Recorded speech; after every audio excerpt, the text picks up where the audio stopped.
I'm Catherine Pompilio with an episode from the Lawfare archive for September 10th, 2022. This week, security service Cloudflare announced that it would no longer be protecting Kiwi Farms, a website known for hosting hateful content. In their statement announcing that they would no longer be providing security coverage for Kiwi Farms, Cloudflare said that the online forum, quote, posed an immediate threat to human life amid an increase of targeted threats in recent days. Researchers allege that Kiwi Farms-led harassment has resulted in at least 3 suicides. For today's archive episode, I picked an episode of Arbiters of Truth from September 3rd, 2020. In the episode, Quinta Jurecic and Evelyn Dweck sat down with Alissa Starzak, the head of public policy at Cloudflare, to discuss what Cloudflare thinks about its role in content moderation, and 2 previous incidents in which Cloudflare decided to pull its services from websites publishing or hosting extremist, violent content.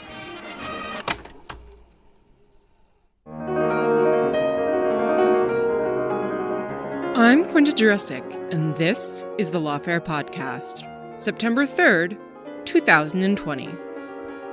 This week, on our Arbiters of Truth series on disinformation, Evelyn Dweck and I were joined by Alissa Starzak, the head of public policy at Cloudflare, the internet infrastructure company you've probably never heard of, but almost certainly rely on every day. Cloudflare provides key components of the infrastructure that helps websites stay online, and we wanted to talk to Alissa about 2 high-profile incidents in which the company decided to pull its services from websites publishing or hosting extremist violent content. In August 2017, after the white nationalist rally in Charlottesville, Cloudflare CEO Matthew Prince announced that he would no longer be providing service to the neo-Nazi website The Daily Stormer. 2 years later, Cloudflare also pulled service from the forum 8chan, after the forum was linked to a string of violent attacks. Alissa sat down to talk all this through with us. What is it that Cloudflare actually does? And why does blocking a website from using its services have such a big effect? And how does Cloudflare, which isn't a social media platform like Facebook or Twitter, think about its role in deciding what content should and shouldn't stay up? Should it be playing that role at all? It's the Lawfare podcast, September 3rd. Alissa Starzak on Cloudflare, content moderation, and the internet stack. Alissa, thank you so much for joining us. So one of the reasons we wanted to have you on is that probably every single one of our listeners interacts with Cloudflare services multiple times a day, just over the course of their time on the internet. And full disclosure, Lawfare does use Cloudflare as well. But I'm guessing that the vast majority aren't actually familiar with it and may not even know what Cloudflare does. So just in non-technical terms, what is it that Cloudflare does? It's a great question, and you're absolutely right. No one does know what it does. No, except us. So Cloudflare is actually a global network, and what we do is we're a cybersecurity company, essentially. So we actually position our global network in front of individual websites typically, so that they can't get cyber attacked, or so that if there's a lot of traffic to a site, it doesn't go down. So what that means in practice, imagine you have all of a sudden a site gets incredibly popular. We can actually serve a lot of requests for that information, and it doesn't affect your underlying website. So it actually protects it from too much traffic. And sometimes too much traffic is malicious traffic. So people will send a lot of requests so that your website goes down. So we protect against that. We have other services too. We're a network infrastructure company, but that is sort of something that we're well known for. Great. And exactly how much of the internet depends on you doing that? Like, can you give us sort of an idea of the scale of Cloudflare's business?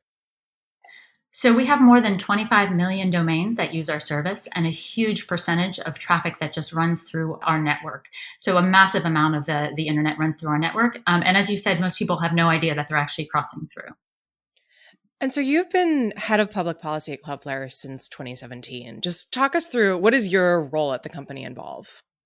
Sure. So Cloudflare's had a public policy team for a long time because even though we're an infrastructure company, we recognize that there are a lot of big public policy issues that affect the company.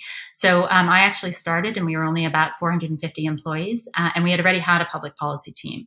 And our public policy team does a lot of things. So we look at what's happening in different places around the world from a legislative standpoint. We educate policymakers about the kinds of services that we offer. And then we also think about our internal side. So what are we building that might have public public policy implications or that might raise public policy interest. And we also, our public policy team also runs some of our sustainability and corporate social responsibility programs. So we have programs, for example, that provide free services to nonprofits. We have a project that provides free services to state and local election websites, and a lot of other things that actually are just sort of Cloudflare trying to do good for the world. So you came to Cloudflare after a career in government. So you're a general counsel for the U.S. Army, deputy general counsel at the Defense Department, and we're also counsel on the Senate Intelligence Committee, and before that in the CIA's Office of General Counsel. I'd love to hear your thoughts on what it's like to go from working in the national security space in government to working for Cloudflare. I mean, on the one hand, obviously, you're working in the private sector, but on the other hand, you've gone from the U.S. government, an entity with an enormous amount of power, to Cloudflare, which has incredible power in its own way. So what's the biggest difference for you in sort of thinking about how to exercise that power in the private sector versus how you thought about it while in government? Well, so there's a pretty significant size difference between the U.S. Army and Cloudflare when I started. So imagine being in an organization with 1.1 million people and then going to an organization with 450.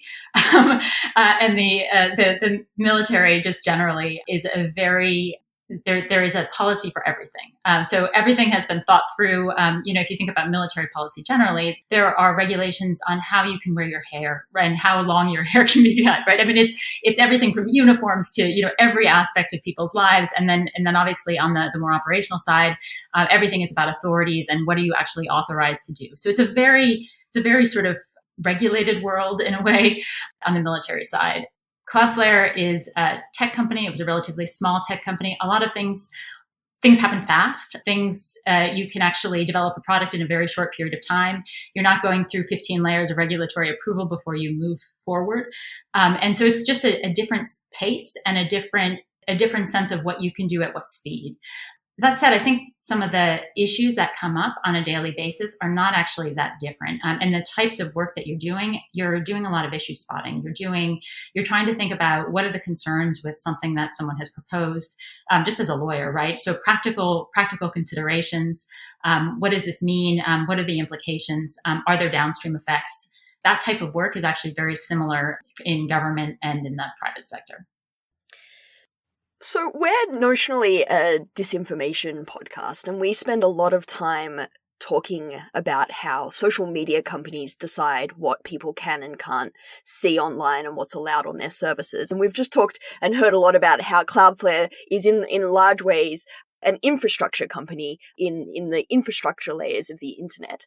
But there are times where Cloudflare has been caught up and made some content-based decisions. So there's a term that for the heads of public policy at the social media platforms of like Facebook and Google, where they're half-jokingly called the deciders, because they're the people that get to decide the rules and the decisions at the end of the day about what's allowed on their platform. So are you Cloudflare's decider?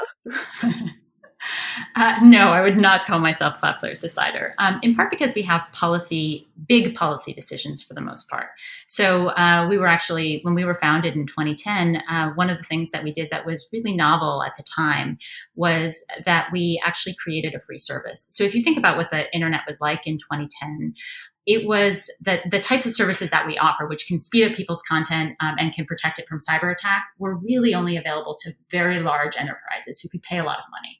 So when we launched in 2010, as something that was a free product, it was a very new world for people.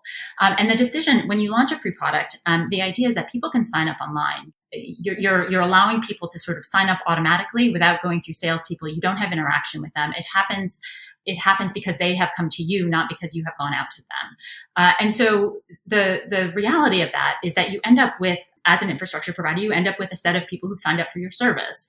For the most part, we think, because of the kinds of services that we offer, because they're security oriented, that it's a really good thing that people have, that there are fewer DDoS attacks online, no matter who you are. That is just a good thing from a cybersecurity standpoint. It disincentivizes people from using cyber attacks to influence what stays online, for example. And so just generally a good thing. So for the most part, the decider for us is that we are neutral infrastructure. That is our role is to prevent cyber attacks. That is something that we do on sort of a base level for anyone who signs up for service. which is a very different thing, I think, than a social media platform that is developing a set of standards of how you can operate within their community. So it's I think the difference of being a decider when you're actually setting up who's in your community, who do you want in, who do you want out, you have to have a decider. It's the bouncer at the door. That's not exactly what we look like as a company. Okay, great. So that's extremely useful background for discussing a possible exception to that. But before we go into that, I just want to pick up on something that you mentioned that I think is also useful background that it might be useful to explain for our listeners. What's a DDoS attack, and what does Cloudflare have to do with DDoS attacks? Sure. So I mentioned at the beginning that we have a large network that we sit in front of infrastructure, or sit in front of people's websites, for example. Well, if you want a website to go offline, typically there's not a lot of infrastructure there to accept requests. So you can actually send a bunch of requests to an unprotected website, and they will eventually go offline if you send enough internet requests to them. And that's what our network prevents. So if you think about it from a service standpoint, what we end up doing, the cybersecurity component of that, is that we can prevent a type of attack, which is really easy to get online, unfortunately, where somebody sends a bunch of traffic to your site and it takes it offline. One of the challenges, I think, in the online space, and this is also where sort of the origins of Cloudflare become interesting, is that it's really easy to just purchase a DDoS attack online. So, for example, we have stories of, it might be around Valentine's Day, and florists get DDoS. Why? Well, might be a competitive advantage. Who knows, right? But you have circumstances where it's just easy to take a website offline. That may have benefits for some people. And the easiest way to do that is just to direct a bunch of traffic to that site. That's what Cloudflare can prevent. And that's called a DDoS attack, a distributed denial of service attack. That's great. So let's talk about then the exception that Evelyn mentioned. And there are two, I think, that we wanted to ask you about. One has to do with the Daily Stormer and one has to do with 8chan. But let's start with the Daily Stormer. So as people may remember, in August 2017, after the white nationalist rally in Charlottesville, Cloudflare terminated service to the Daily Stormer, which is a neo-Nazi website, after it had celebrated the rally and the death of one woman who had been killed.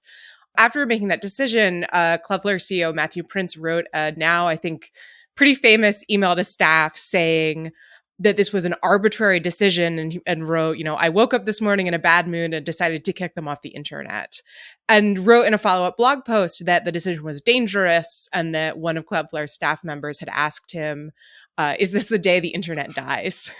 So with that on the table, could you talk a little bit about sort of what that was like from your perspective and why it was such a difficult decision? Like, why is it that Prince felt that terminating services to a website like the Daily Stormer was dangerous? Well, this goes back to that set of principles that I talked about before. We have long had a view that we're not making decisions on content. Our goal is to reduce the number of cyber attacks online. The fact that we can do that for a lot of people is actually an incredibly useful thing from our standpoint for the internet. And I think one of the things that happened in the wake of Charlottesville was that we started getting a lot of public pressure about the Daily Stormer, and also, just a lot of discussion about the Daily Stormer. And what we saw often in the type of pressure that we got is that people didn't distinguish us from any of the other players online. So they didn't understand that what we actually did was prevent DDoS. So a lot of them didn't understand. Some of them did, and we can get into that in a second. And what we saw there was that there was really a sort of inability to distinguish between different kinds of platforms and why they might play different roles. And the more pressure that we got, and the fact that people were really pushing us to terminate at that point, I think that what our CEO didn't make an arbitrary decision. He made a very conscious decision. So he was being glib in the email, but the point that he was making was actually a really significant one, which is to say that the ability to decide someone should be vulnerable to a cyber attack is a really big decision. And maybe it's one that you don't actually want people to make based on public pressure. And that was a view that we'd had for a long time within the company. But it was, I think, his decision to actually move forward, and it was definitely his decision, was based on the idea that we were in a break glass in times of emergency moment. So he wanted people to understand what they were actually asking us to do, that they were asking us to remove our services so that a website online would be subject to a DDoS attack, which is itself a criminal act. And he really wanted people to think about that and talk about that and have a discussion about it. And so the decision that was ultimately made it was actually followed up. He followed up with the blog post and the email, but he also did a lot of media around it, in part because, again, the goal was really to talk about this and talk about the fact that a company like Cloudflare is just a lot different than a social media platform, for example, which does have those gatekeeper standards, and to explain why and to explain that we should think about them differently. So I wonder if you can spell out a little more. You sort of touched on it. Why specifically polling service has such a big effect? We talked about DDoS attacks, and you mentioned polling service can leave a website vulnerable to an attack. But it's not like, if Cloudflare decides that you're no longer going to provide service to the Daily Stormer, that means automatically that nobody can access the Daily Stormer's website. So what is the actual effect of Cloudflare no longer providing service? And why is it that, the Daily Stormer couldn't just go out and find another company to provide that same service?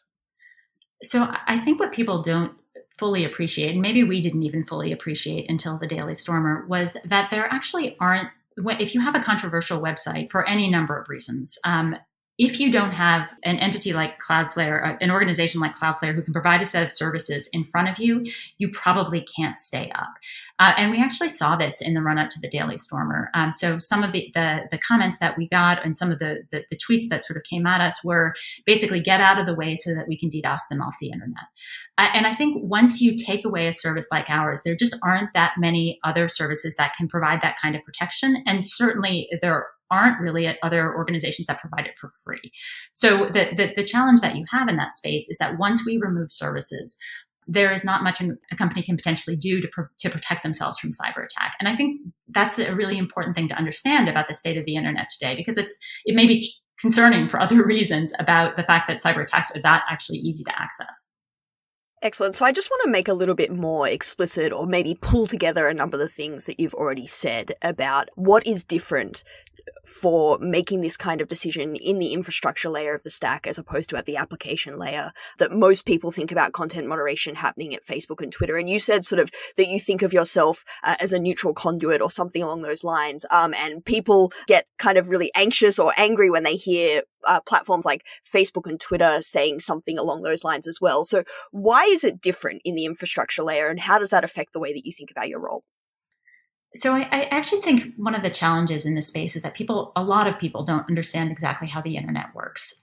They don't understand sort of what is it that distinguishes, how is a website set up? How does it actually connect to the internet? How do you actually get access to content?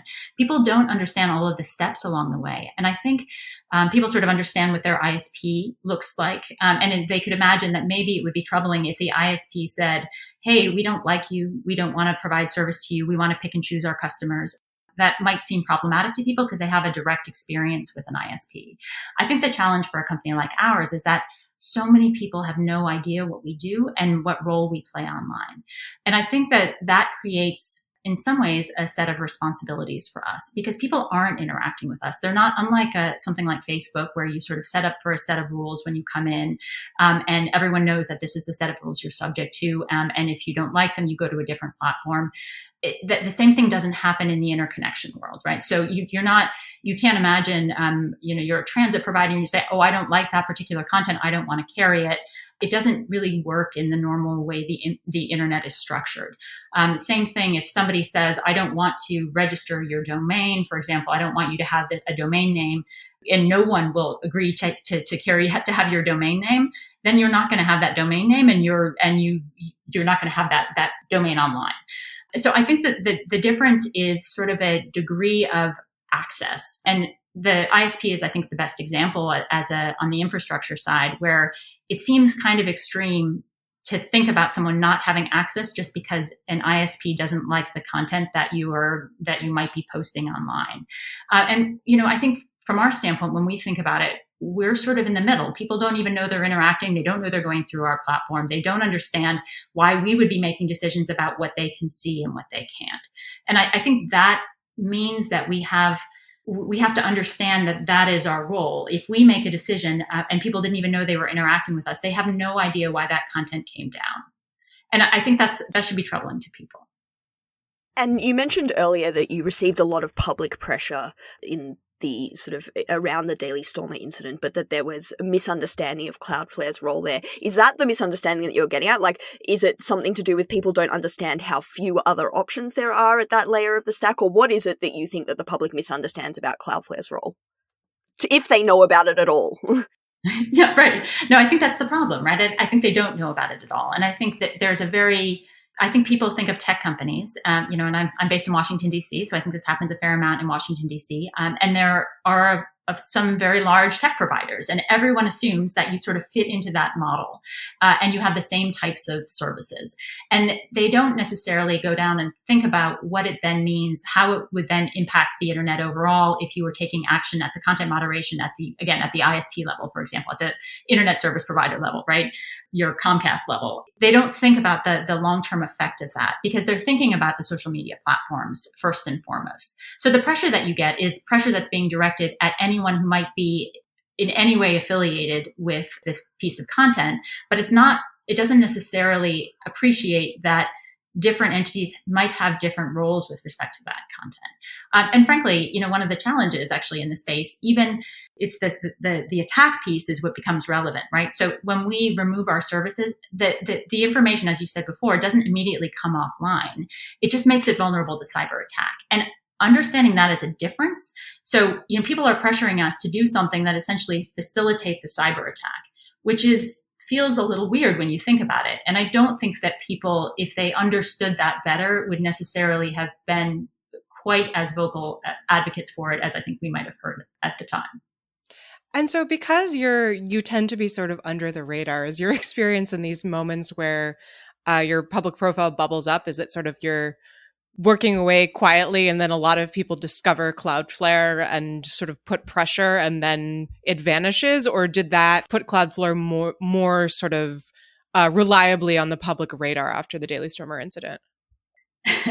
Well, we kind of put ourselves on the public radar in some ways. We really did engage a lot after the Daily Stormer. We really wanted to talk to people. And, one of the things that we did at the time, we've had a transparency report for many, many years. And one of the things that we did early on when we put out our transparency report, so a transparency report to disclose types of law enforcement requests that we get, commitments that we make from a privacy standpoint, for example.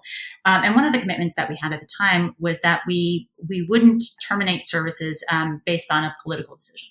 And there's a big question about what that actually means, right? But we had that idea as something that was a concept behind a lot of the things that we did. And I think we wanted to really make sure that people understood that we had made this decision and that we had concerns about it. So the impact of that was sort of twofold. One, we ended up talking to a lot of people.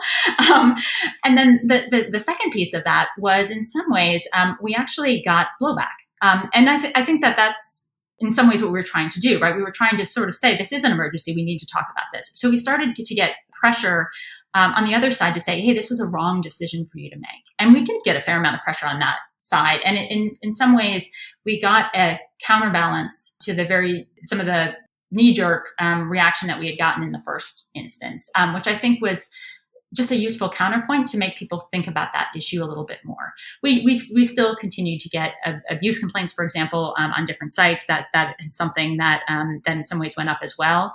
But there was a counterbalance in a way that there hadn't been before. So let's then talk about the next sort of really high profile incident, which was 2 years later in 2019, Cloudflare pulled service from the 8chan forum, which at that point had sort of been the host of advance announcements of 3 mass shootings in less than 6 months. The last one being the shooting in El Paso, Texas, in which a gunman killed 23 people. And what's interesting about that is, again, your CEO, Matthew Prince, put out this blog post about terminating service, and the tone is really different from the Daily Stormer blog post. He doesn't sort of talk glibly or no about being in a bad mood. It seemed like it was a much more considered position. And he uses this interesting phrase that the Daily Stormer and 8chan were lawless platforms, and suggests that, I'm just going to read from the post, In cases like these, where platforms have been designed to be lawless and unmoderated, and where platforms have demonstrated their ability to cause real harm, it may mean moving enforcement mechanisms further down the technical stack. So I'd love to hear your thoughts on, what is the evolution of thinking between the Daily Stormer and the 8chan decision, and why does the lawlessness of a platform shape Cloudflare's decision making? Yeah, we spent a lot of time thinking about that, and a lot of time thinking about that post, and have spent a lot of time afterwards as well. I think that the point that we sort of came to in the years between was that there is, our sense had always been that there is more responsibility at the top part of the stack, as we would call it. So the entities that actually, the social media platforms, for example, that promote content or even the search engines that help you find content, and then sort of moving down a little bit. Maybe the question of when you're storing content and can actually remove it. There are sort of different sets of responsibilities. I think what we saw when it came to 8chan and the mass shootings was that you had a site that didn't take action even after a number of mass shootings. And there is a big overarching question in tech policy about what do you do? What do you do in those circumstances where you have an entity where the sort of norms, the normal things that people should do, or the norms that we think apply haven't worked or haven't been applied?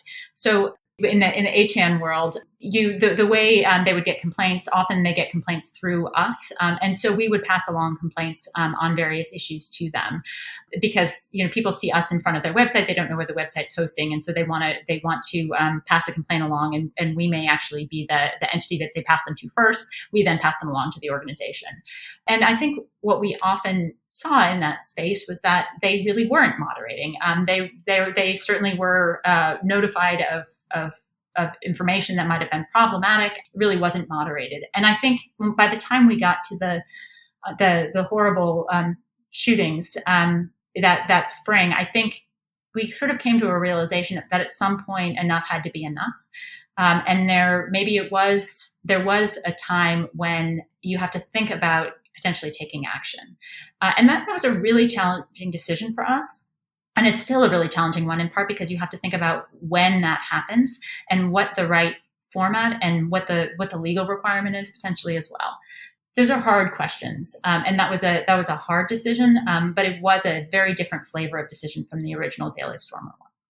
Great. So can you give us a bit more detail on how you think about that when, and sort of what the framework is that you've been developing? Because, I mean, you talked about how the decision around Daily Stormer was in part to provoke that public conversation, and Matthew talked about that at the time, that people sort of weren't really aware of what was going on, and so there wanted to be a public conversation about this, and to try and develop sort of a framework so that it wasn't this arbitrary exercise of power in a bad mood, or whatever you or Matthew doesn't like on the internet, it's just going to go down. What is the framework for thinking that through, and how come it isn't just still completely arbitrary? So one of the things we started doing around that time was to really think about how do we talk about all of the different entities that play a role in how you get content online. So Matthew had done this a little bit at the time of the Daily Stormer. So in the original blog post, he had a description of the variety of services that actually help you get to content. But what we started to do was to think about what is the relationship between them. And the idea in that framework is to say you should always take action first at the ones who are potentially most able and sort of responsible for that content. Responsible is a tricky word, but recognizing that an entity that's promoting it, for example, or helping you find it, who's really in the business of content, might be able to do more to actually address the content than someone who's really just in the, I'm going to help you connect to this website place. And so we started sort of thinking about who should a complaint go to first, and how do we think then about when it actually comes down to an organization like us, or to a company like us.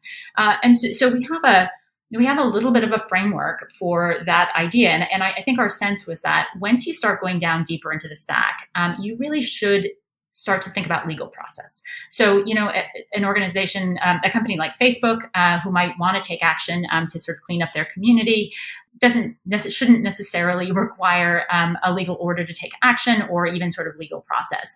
But maybe before you take away someone's internet access, you should go to a court about that. And so understanding when that looks like, when legal process becomes important, it seemed to us it was sort of the higher you go up the stack, the less legal process that's required and the more content moderation that you do. And the lower you go down the stack, when you sort of get to the access layers, the more legal process that you require and the less content moderation that you should do. And it sort of starts to move down if the content moderation things that actually do put pressure on an organization that is most likely to be responsible for content haven't taken action. And so that's when it starts to move. That's still not very defined because it's not an exact, yes, there will be 3 complaints and then we will move down the stack. But at least it gives us a way of thinking about what it should look like. And so is that something that you're actively monitoring, these kinds of websites, and keeping an eye? Like, what's the trigger for a decision like that in the future? Or is it something that depends, for example, on an amount of public attention and public outrage? So I think in some ways, unfortunately, those things go together. I think that the types of complaints that we get are often proportionate to the number of people that are looking at a site, which means that it has more public outrage because more people are looking at it. So, in the sort of internet world, you could imagine a website that has incredibly offensive content on it somewhere out in the ether and no one is looking at it. And there is the question of whether that means you should take action on it or not, right? The content might be incredibly problematic. Some of the abuse complaints might be really, they may actually get some abuse complaints, but the questions of harm, if no one is looking at a website, look a lot different. Again, that goes into that promotion component or that ability to find it. So say it's been deprioritized in search. It's not on Facebook because they took it offline. No one can really find it. The question of whether you need to take action on a site like that looks a lot different than it does if all of a sudden lots of people are interacting with content and have, commentary on it and there's public outrage on it. And I think that is what we saw with 8chan. I think the reality of why it was so problematic was because of the way people had engaged with it around the shootings. And it was something that was a really direct public problem that was not sort of off quietly in the ether. So one thing that we've seen in the last few years has been that major social media platforms have been a lot more heavy-handed in enforcing their policies. There are obviously a lot of discussions to be had about whether they're doing enough, but they're certainly, kicking off a lot more people than they used to. In recent months, we've seen major platforms like Facebook, YouTube, Twitter taking action against extremist groups, QAnon, bad actors spreading misinformation about the pandemic. Reddit even took the step of booting off the subreddit The Donald. But another way of looking at this is that, now these issues might be Cloudflare's problems, because if you take a look at, The Donald, they now have their own website, independent of Reddit, which has a very high traffic. So does that sort of potential greater responsibility with these communities moving off into their own sites worry Cloudflare at all? Is that something that you're thinking about? So I think that's a hard question. I think it doesn't worry us in the abstract. I think that there's still the reality of how you find content online that is still not necessarily about the content existing online. And that is where a lot of other entities that are in the content business sort of come into play. So it's not direct, I guess, is the point. It's a question of then how you find that website, how you find out how much traffic, can you find it and figure out that they have a lot of things going on that site, for example. I don't think that one of the things I think that has been interesting, we did commit to being very transparent about when we take action. And I think it remains to be seen whether that will be something that really bubbles up a lot more and whether we see the sort of types of significant harms that we saw on, because of 8chan, for example, in other areas. And we don't really know yet, I think. One thing I'd like to ask you about is that, so the examples that we've talked about today are American examples. They're controversies about content in America. But Cloudflare is a global company. Could you give us a bit of a background into sort of the extent of your global operations, but also how things might differ in different markets? Sure, absolutely. So we are definitely a global company. We run a global network. We have infrastructure in more than 100 countries in 200 cities. So very widespread. We have customers all around the world. So very much a global network from that standpoint.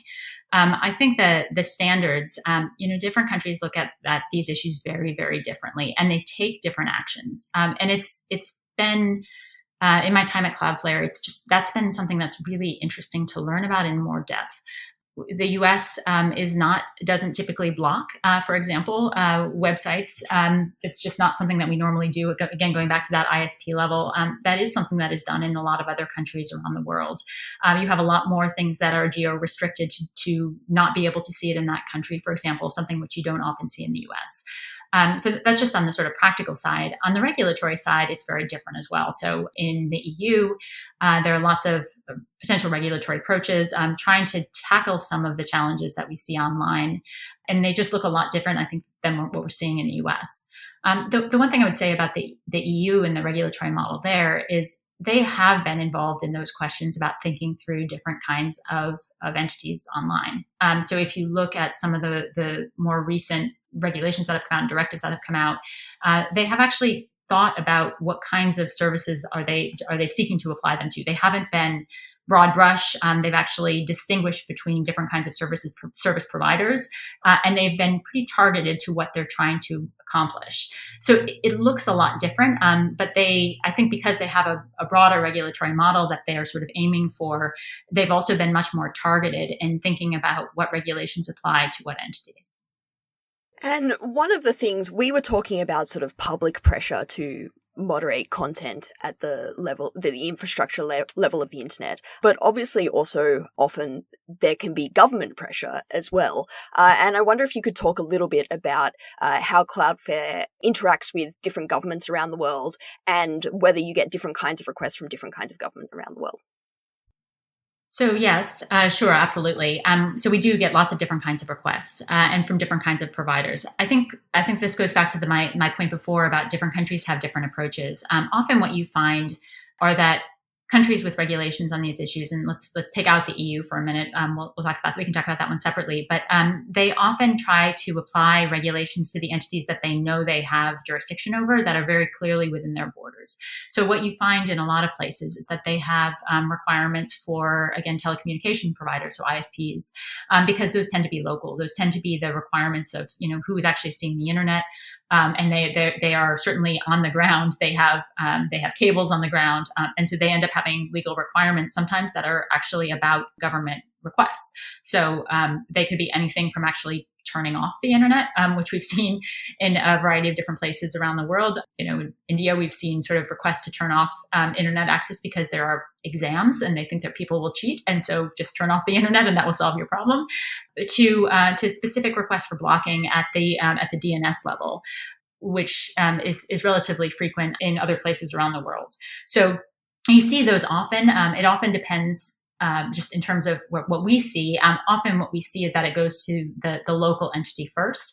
We may then have partnerships with that local entity where we have conversations with them about it, but it's often directed at them and not necessarily at us as a U.S. company. Great. So one of the things that we like to ask guests is sort of, what's the thing that keeps you up at night? Because this issue space is so vast and has so many different corners, and there are often things that, of course, we don't think to ask. So if you had to predict, what's the next time that our listeners hear about Cloudflare, or what are the major issues that you think are facing the company? What is it?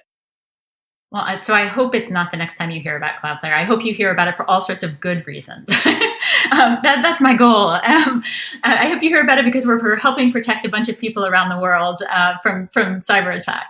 But the things that keep me up at night right now on the public policy side, I think what we're seeing a lot is actually conflicting regulation. So potential concerns that everyone sort of wants their own hand in what their citizens can see. And that itself creates a lot of pressure for global companies to think about how we address those concerns, and recognize that, just because a country in the Middle East wants to sort of cut off content to certain, to LGBTQ groups potentially, you have to think through that and then think about what that means for you as a company. And so there are these broad sets of conflicting standards for different countries that seem to be getting worse and seem to be getting to a much harder place to deal with globally. So I think for me, the sort of thing that keeps me up at night is trying to think through how do we handle just different kinds of obligations from different countries, some of which are maybe driven for very legitimate reasons, some of which may be driven by problematic concerns or, concerns that maybe seem a little troubling from a human rights standpoint, for example, and how do we parse our way through them? And those are big issues that aren't just about us. I think that's just about sort of the future of the internet overall. But we certainly recognize that we have an important place to play in them. Great. And that's kind of the thing that I was trying to get at earlier about how you think about Cloudflare's obligations to follow local law, but also its obligations to uphold human rights, and in particular where you get requests from governments or demands from governments that perhaps seem to conflict with international human rights or other human rights requirements. And for example, I noticed last week that Cloudflare has joined the Global Network Initiative, which is a non-governmental organization that looks exactly at this issue. And so it would be great to hear you speak just a little bit more about how you think about that tension and what are your guiding principles. So we were very excited to join GNI. It's something we'd actually been talking about for a long time. And so I'm very excited we are actually on board now. So those are really challenging questions. And that's actually one of the reasons why we joined GNI. It's a forum to have those discussions, to think about how human rights applies in that context, and to think about what we are supposed to do in that space and what the appropriate action is. I think that there are challenging questions about the sort of lines between sovereignty. So, what is a country allowed to do within its own borders? What restrictions are they allowed to put in place? And then some core human rights principles about freedom of expression and freedom of access to information and freedom of association. And those underlying principles can be at tension sometimes. And for a company to make those decisions seems a little unfair in many ways, right? And so I think the benefit of having a group that's together, what GNI does is actually help you think through them as a sector. So what should the ICT sector do in this space? How do we think about these challenges? How do we think about these problems? How do we address these tensions? When is it a positive thing for human rights to get access to the internet versus something that actually causes harm? Those evaluations, often you just need to sort of have someone to talk them through. And that's really what we want to do in that space. We want to be an active member of people who are thinking about what challenges come up and then being really thoughtful about what we do next. I think one of the things that came out after Daily Stormer was that we really wanted to be an active participant in the debate. We wanted to make sure that people understood that we take our responsibility very seriously, and we are trying to be thoughtful and transparent about how we move forward on it. We do recognize that having a significant percentage of the web traveling through our network gives us a responsibility, and trying to make sure that we deal with that in a trustworthy way, in a transparent way, is really important to us. All right. On that note, Alissa, thank you so much for joining us. My pleasure. Thank you for having me. You've been listening to The Arbiters of Truth, the Lawfare podcast's mini-series on disinformation. You can find past episodes in the Lawfare podcast feed, and we'll be back for another episode next Thursday. The Lawfare podcast is produced in cooperation with the Brookings Institution. Our music is performed by Sophia Yan. Our audio engineer for this episode was Ian Enright, and our producer is Jen Patja-Howell. Please rate and review the Lawfare podcast on whatever app you use, and thanks for listening.